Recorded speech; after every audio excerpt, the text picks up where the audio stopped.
Terus alhamdulillah enak.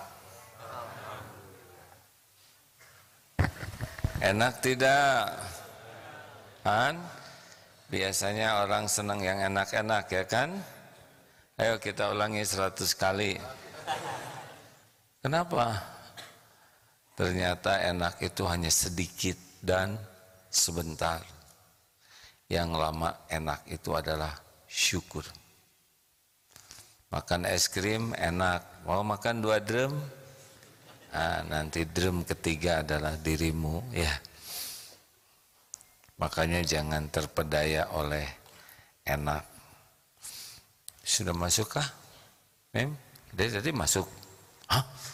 Oh maaf para pemirsa, saya tidak diberitahu ya. Bismillahirrahmanirrahim.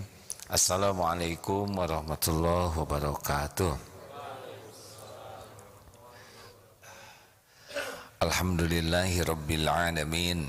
Segala puji hanya milik Allah subhanahu wa ta'ala yang terus menerus menatap kita, menyaksikan apapun yang kita lakukan, walaupun kita jarang menyadari dan meyakini Allah menyaksikan. Segala puji bagi Allah, alhamdulillah, yang merawat kita siang dan malam, walaupun kita tidak sadar bahwa tubuh ini diurus oleh Allah setiap saat. Jadi Allah tahu persis apa yang dilakukan oleh tubuh kita, pikiran kita, hati kita, tidak ada yang luput. Segala puji bagi Allah yang tahu kualitas amal kita jelek, tapi tetap saja kita diurus oleh Allah. Tidak ada sesaat pun kita lepas dari karunia Allah. Walaupun Allah menyaksikan, kita jarang bersyukur. Bahkan betapa banyak nikmat dari Allah yang kita gunakan untuk berbuat maksiat. Allah memberi kita mata, tapi Allah tahu mata kita sering berzina. Tidak diambil mata ini, tetap diberi kesempatan tobat. Fabi ayyi ala'i rabbikuma tukadziban, maka nikmat Tuhanmu manakah yang kau dustakan? Allahumma sholli ala sayyidina Muhammad wa ala alihi wa ashabihi ajma'in. Hadirin sekalian, kali ini kita akan mencoba membahas, mudah-mudahan tidak bosan ya, karena harus jelas sekali hidup ini mau apa, mau bagaimana. Kalau lihat Google Map itu ya, kalau udah jelas tuh enak, peta tuh kesini. Nah harusnya hidup ini jelas sekali. Apa sih yang harus jelas tuh? Yang harus kita yakini adalah hidup ini, di antaranya ya, hidup ini cuman mampir. Tidak usah habis-habisan lah untuk tempat mampir. Namanya juga mampir. Ini tamu banyak yang datang ke Darut Tauhid, ya bawa bekal secukupnya saja ke sini.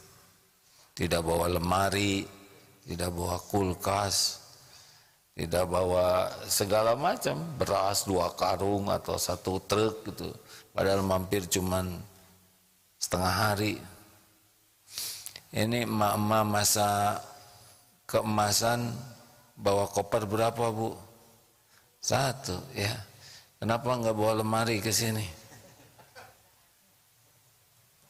Berat. Ya mau ngapain juga bawa lemari ke sini? Umroh 9 hari, nggak segala dibawa juga tuh. Nah, harusnya di dunia ini yakin, saya cuman mampir di dunia. Lahir nggak bawa apa-apa, pulang juga nggak bawa apa-apa. Kalau dari dunia ini, coba sing jelas sekali ya. Orang yang meninggal bawa apa? Hah? Apa bawa dunianya. Yang punya mobil bagus dibawa tidak? Tidak. Yang waktu jenazah dikirim ke kuburan, ya pakai mobil bagus supirnya. Beliau naik itu aja, keranda dan mobil jenazah. Tidak bisa naik Ferrari, kerandanya enggak. Begitu saja. Yang punya hotel apa dibawa ke kuburan? Tidak. Yang punya bank dikubur pakai uang logam? Tidak. Yang punya pabrik semen dicor kuburannya? Kan? Atau kepalanya aja sini pakai ember dicor, kenang-kenangan sebagai pengusaha semen. Dunia di sini saja. Benar? Kalau diibaratkan kita lahir,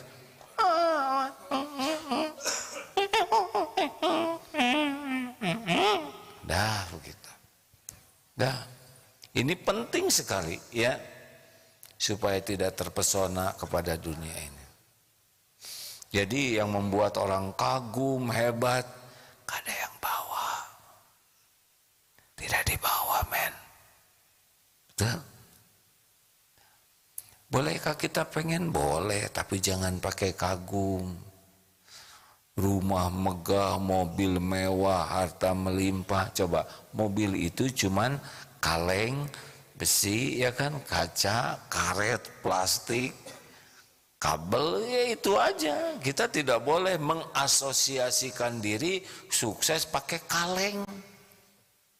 Tidak boleh kita merasa, wah saya sukses dengan kaleng ini.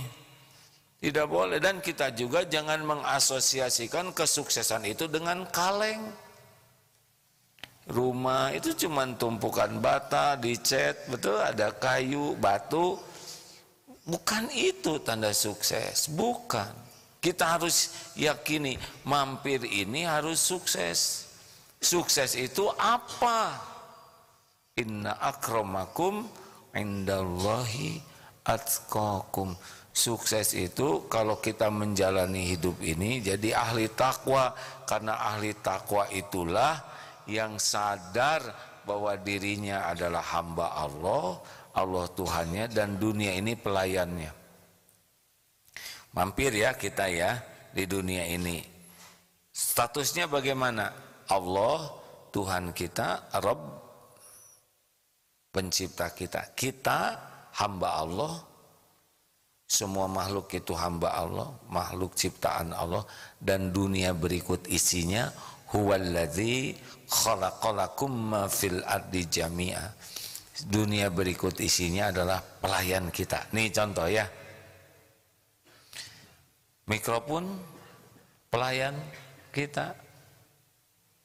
HP pelayan, karpet pelayan kita, baju siapa Mas? Masker itu ya, maaf ya Mas, maaf ya, dimaafkan tidak? Ya, maskernya kurang naik pasti. Nah jadi masker pelayan kita, ini kacamata pelayan juga, benar?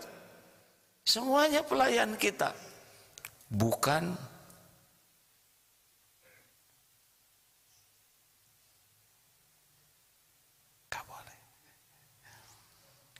kalau ada pulpen jangan dicetrek-cetrek, karena kasihan dia ya kan. Bagaimana kalau yang takdirnya kita jadi ballpoint yang cekluk, dia dendam nantinya.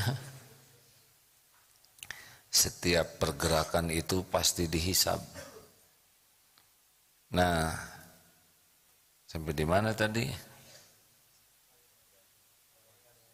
Pelayan. Jadi harus jelas dulu posisinya ya. Allah Tuhan kita, kita diciptakan untuk melayani Allah, mengabdi kepada Allah. Sebagaimana manusia menciptakan segala sesuatu untuk melayani dirinya. Ini kan HP diciptakan melayani kita, betul? Ini kertas diciptakan melayani kita. Ini gelas diciptakan secara syariat manusiawi ya. Ini untuk melayani kita, ini melayani kita, semuanya. Jadi posisinya harus jelas, Allah Tuhan kita, kita hamba Allah, mengabdi ke Allah, semua kegiatan kita untuk melayani Allah, dan dunia berikut istinya adalah pelayan kita dalam mengabdi kepada Allah. Jelas? Ini posisi ini harus jelas sekali nih. Oh iya, saya punya uang pelayan saya supaya saya bisa ngabdi ke Allah. Saya dititipi gelar ini adalah pelayan saya supaya ngabdi ke Allah. Nah, kalau begini kita jadi ngerti nih. Oh, lalu bagaimana dunia berikut isinya ini? Harta, gelar, pangkat, jabatan, kedudukan, semuanya total milik Allah, dibagikan oleh Allah sesuka Allah kepada siapapun yang Allah kehendaki. Karena sifat Allah Ar-Rahman. Jadi jangan heran ada orang zolim, kaya raya, ada orang yang ateis, cakep, kemudian dia enggak usah heran, itu sesuka Allah saja dan pasti ada perhitungannya masing-masing. Nah, jadi kita tidak usah silau dengan, waduh ini punya jabatan ini, jangan misalkan ini naik pangkat kemudian kita digundulin, nggak ada kerjaan, ya tidak perlu. Kemarin kan ada kejadian teman seangkatan SMP-nya berpangkat naik jadi jenderal, terus digundulin, jadi titik-titik lah ya. Terus digundulin, tahu-tahu ditangkap, susah numbuhkan rambutnya ya, keburu malu. Ada lagi ibu-ibu yang turut digundul. Ini tidak perlu sama sekali, tidak ada gunanya. Karena dunia milik Allah dibagikan sesuka Allah, ya kita tidak usah iri dengan apa yang Allah bagikan ke orang lain. Jangankan seangkatan, seibu sebapak saja beda-beda pembagiannya. Benar? Jadi biasa saja. Kita tidak usah bangga ketika dikasih, karena ini adalah memang Allah mau ngasih. Tidak usah minder kalau misalkan sedikit. Kok kamu motornya jelek banget? Alhamdulillah, titipan Allah. Tidak ada minder-mindernya. Emang motor jelek kehinaan? Tidak. Rumah ngontrak terus sampai tua ngontrak, gak ada masalah. Kalau memang tidak diberikan rumah oleh Allah dan ngontrak, tidak menjadi hina. Sahabat Nabi juga ada ahlu sufah, tidak punya rumah, padahal tidak kurang solehnya. Tidak usah minder, ya.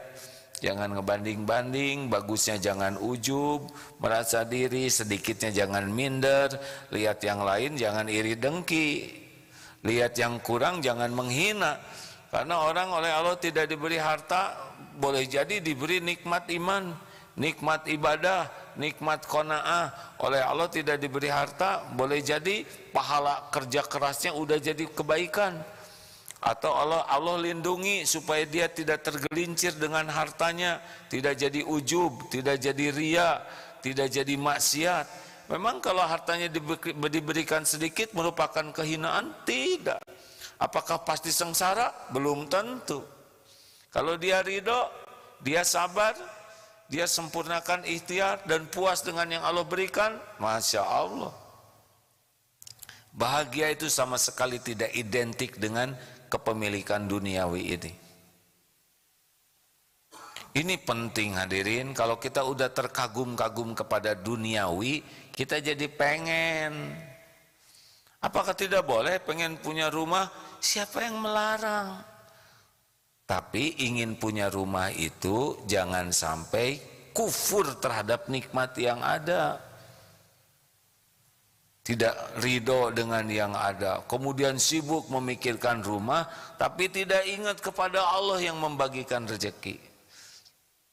Kalau ingin punya rumah, tapi mahal itu karena belum kebeli, ya. Bagi yang ditakdirkan Allah ngasih, tidak pakai uang, bisa nggak punya rumah? Bisa. Gimana coba caranya? Punya rumah tanpa beli, kan? Mungkin tidak? Mungkin tidak? Mungkin dikasih mertua, yang dikasih warisan orang tua, bisa tuh. Itu Allah juga. Wah, kalau gitu kita harus nyari mertua yang kaya raya. Belum tentu ada jodohnya, ya. Walaupun saudara mencari, nanti sama-sama mau, saudara mau sama dia dan dia mau lari ya.